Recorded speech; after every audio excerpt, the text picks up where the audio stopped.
Dashuria e tyre u bë lajm i faqeve të para në media roz, po flasim për këngëtaren Jonida Maliqi dhe biznesmenin Gen Prizreni.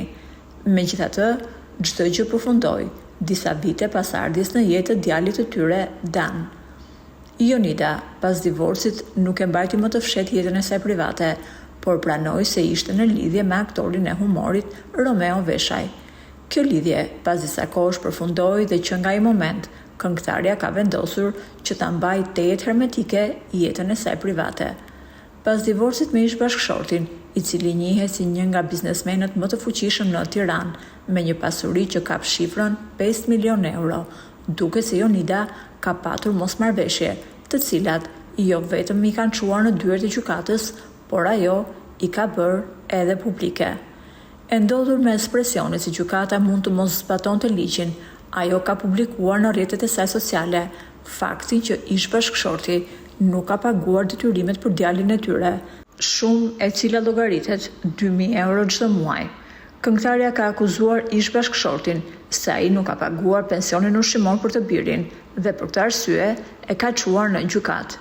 Jonida tha: "Një nën mund të luftojë edhe me mullin të erës.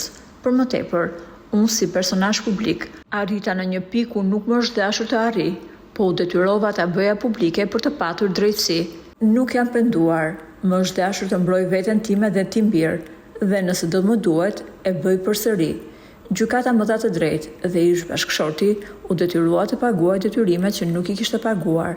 Një tjetër pikë ku përplasën palët ishte dhe apartamenti ku jeton këngëtarja bashkë me djalin Danin.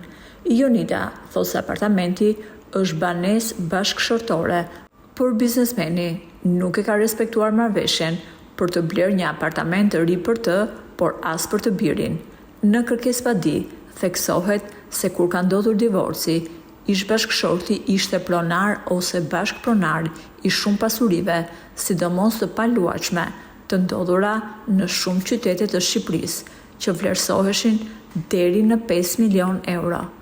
Këngëtarja ka paralajmëruar ish-bashkëshortin se nëse i shmange detyrimeve që përcakton gjykata, nuk do ta falë më, por do të gjejë format ligjore për të marrë çfarë i takon asaj dhe djalit të saj.